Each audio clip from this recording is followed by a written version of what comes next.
देखिए, कक्षा 9वीं के सभी विद्यार्थी देख सकते हैं आपके माह अगस्त का जो विज्ञान का जो मासिक टेस्ट है, इसका पूरा सॉल्यूशन इस वीडियो में देखने वाला हूँ। सभी क्वेश्चन का आंसर देखिए, थोड़ा क्लियर नहीं दिख रहा होगा, लेकिन कोई बात नहीं, मैं आपको आंसर बिल्कुल बताऊंगा। मिलाते जाइएगा। अपने यहाँ पे देखिए, कार्डियक पेशी पाई जाती है, तो यहाँ पे हृदय में है ना, उसका नाम है कार्डियक पेशी है ना। हृदय की दीवारों पर ये पेशी पाई जाती है, कार्डियक पेशी इसलिए इसे कहते हैं। आंसर आपका क्या रहेगा? हृदय में है ना। इसी प्रकार से मैंने हर एक सब्जेक्ट का जो है आपको सॉल्यूशन बता दिया है। चैनल को विजिट कीजिए, वीडियो आपको मिल जाएंगे, है ना। अगला है आपका तंत्रिका ऊतक की कार्यात्मक इकाई होती है, तो न्यूरॉन होती है। ओके, न्यूरॉन और न्यूट्रॉन, इसमें कई बच्चे गलत कर देते हैं जल्दी जल्दी में कि तो मुझे पता है ना, तो न्यूट्रॉन मत लगा देना, न्यूरॉन आपको आंसर लगाना है। ओके, न्यूरॉन है ना। तंत्रिका ऊतक की कार्यात्मक इकाई क्या होती है? न्यूरॉन। अगला क्वेश्चन है आपका रिक्त स्थान, है ना। तो पहला क्वेश्चन क्या है आपका इसमें? एक्सॉन ऊतक का भाग होता है। तो देखिए, पूरे 20 में 20 अंक यदि इसमें चाहिए तो वीडियो पूरा देख लेना और शेयर कर देना दोस्तों के साथ।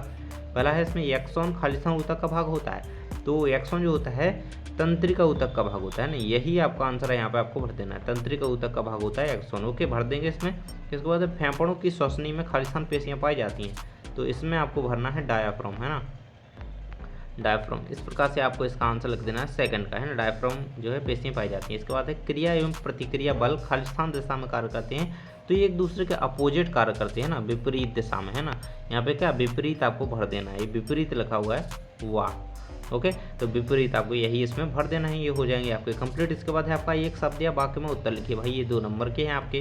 पहला क्वेश्चन इसमें क्या दिया गया है? ऐसे ऊतक का नाम लिखिए जो लंबी व अनियमित ढंग से कोनों पर मोटी होती है। भाई कोनों पर मोटी तो कोलेनकाइमा होती है, याद रखिए, को से कोलेनकाइमा, कोनों पर जो मोटी होती है ना उसे कोलेनकाइमा कहते हैं ना, कोलेनकाइमा। इस प्रकार से आप इसका आंसर लिख सकते हैं, कोलेनकाइमा होती है ना, है ना। इसके बाद है आपका गति के द्वितीय नियम का व्यंजक लिखिए। तो भैया F=m, में सभी को पता होगा, है ना। देखिए, हर एक सब्जेक्ट का सॉल्यूशन डल चुका है चैनल पर, जाकर के देखिए, सभी को विजिट कीजिए, है ना। पूरे आप याद कर लीजिए, क्योंकि ये आपकी त्रैमासिक, अर्धवार्षिक और वार्षिक के लिए बहुत ही ज़्यादा इंपॉर्टेंट है। तो m द्रव्यमान की वस्तु जिसका वेग क्या है? v है। देखिए, अगर कोई वस्तु m द्रव्यमान की है, उसका वेग जो है v है ना, तो इसका संवेग क्या होगा? भाई बात आसान से आप समझ सकते हैं, बता सकते हैं कि m भी होगा, है ना। तो यही आपका 8 नंबर का ऑप्शन का राइट आंसर हो जाएगा। चलिए बढ़ते हैं 4 नंबर के प्रश्न की ओर। कोई वस्तु अपने आप चलना प्रारंभ नहीं कर सकती, अपने आप रुक नहीं सकती और ना ही स्वयं से अपनी गति की दिशा को चेंज कर सकती है बिना बाह्य प्रयास के। वह अपनी आकृति आकार को भी नहीं बदल सकती, है ना। तो वस्तुओं के इस गुण को जड़त्व कहा जाता है भाई, है ना। जड़त्व में जब तक परिवर्तन नहीं होता है तो वस्तु की जो स्थिति है, आकार है ना, उसमें परिवर्तन नहीं हो सकता है। तो यहाँ पे जड़त्व इसका आंसर आपका हो जाएगा। अगले बढ़ते हैं अगले क्वेश्चन की ओर। न्यूरॉन का नामांकित चित्र बनाइए। 2 नंबर का क्वेश्चन है भैया, तो चलिए मैं इसका आंसर आपको नीचे दिखा देता हूँ।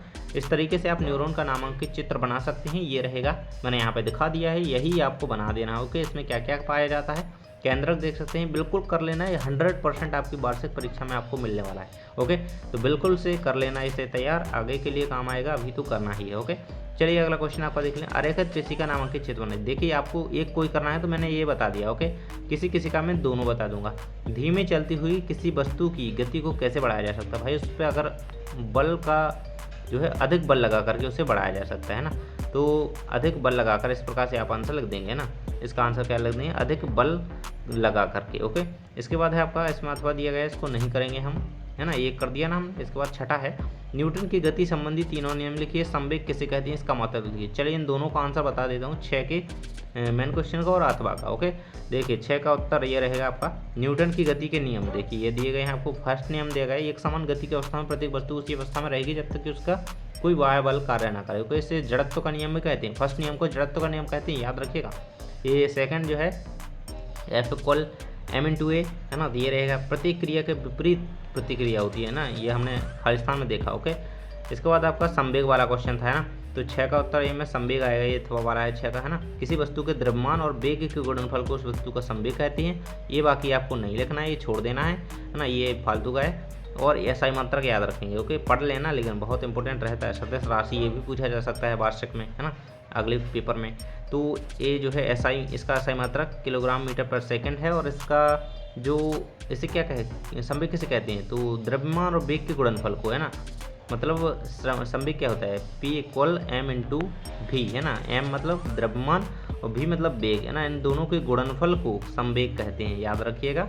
चलिए बढ़ते हैं आपके अगले क्वेश्चन की ओर। यहाँ पे आपका अगला क्वेश्चन दिया गया, शायद ये आपका लास्ट क्वेश्चन है। हाँ जी, लास्ट क्वेश्चन है। पौधों में एपिडर्मिस की भूमिका को समझाइए। और इसका अथवा में दिया गया, पेशियों से आप क्या समझते हैं, ये कितने प्रकार की होती हैं, रेखित व अरेखित पेशी को समझाइए। चलिए देख लेते हैं इन दोनों क्वेश्चंस का आंसर, नीचे मैंने दिया है। बिल्कुल से चैनल को सब्सक्राइब कर लो भाई, टेलीग्राम ज्वाइन कर लो जरूर से। टेलीग्राम पे बहुत ही हेल्प हो जाएगी आपकी। अभी त्रैमासिक परीक्षा आने वाली है, उसमें आपकी बहुत सारी हेल्प मैं वहाँ पे करूँगा, क्योंकि आपको वहाँ पे क्वेश्चन बताऊँगा, है ना। तो बिल्कुल से ज्वाइन कर लो, टेलीग्राम की लिंक नीचे डिस्क्रिप्शन में दी गई है। 7वें का उत्तर रहेगा यहाँ पे, एपिडर्मिस की पौधों में क्या भूमिका है, तो यह पादप शरीर का बाहर आवरण बनाता है ना, यानी कि बाहर की सुरक्षा करता है। बाहर जो अवयव होती हैं उनसे सुरक्षा करने का काम जो है एपिडर्मिस करता है। ओके, यही आपको 2 पॉइंट या 3 लिख देना है। इसके बाद 7वें के जो पेशी वाला क्वेश्चन पूछा गया है, तो पेशी किसे कहते हैं, इसके जो है रेखित अरेखित हृदय पेशी को समझाइए। तो ये पेशियाँ शरीर की गति के लिए आवश्यक होती हैं, जो संकुचन व शिथिलन द्वारा क्रिया करती हैं। पेशियाँ 3 प्रकार की होती हैं, मेनली यहाँ पे 3 प्रकार की पेशियाँ बताई गई हैं, रेखित, रखित और हृदय पेशी। ओके, तो आपने पढ़ाई होगा इनके बारे में। यहाँ पे रेखित दी गई है इतनी यहाँ पे, और उसका उदाहरण क्या है, रेखित देखो, हाथ व पैर की जो पेशियाँ हैं वो रेखित पेशी कहलाती हैं, और जो अरेखित पेशियाँ होती हैं, देखिए यहाँ पे दिया गया, अरेखित पेशी का संकुचन व शिथिलन जंतु की इच्छा पर निर्भर नहीं करता है ना, ये शरीर के आंतरिक भागों की पेशियाँ होती हैं। ओके, हृदय पेशी हृदय में पाई जाती है ना, हृदय की दीवारों पर हृदय पेशी। तो इस तरीके से आप सभी क्वेश्चन के आंसर कंप्लीट कर चुके हैं, यानी याद कर लीजिएगा, आपकी वार्षिक परीक्षा तक के लिए मोस्ट इंपोर्टेंट क्वेश्चन है, ये रहेगा आपका पूरा टेस्ट, इसे कंप्लीट कर लीजिए। थैंक्स फॉर वॉचिंग, मिलते हैं नेक्स्ट वीडियो में, और सारी वीडियोस देख लीजिए सभी चैप्टर सभी सब्जेक्ट की। Okay, thanks for watching.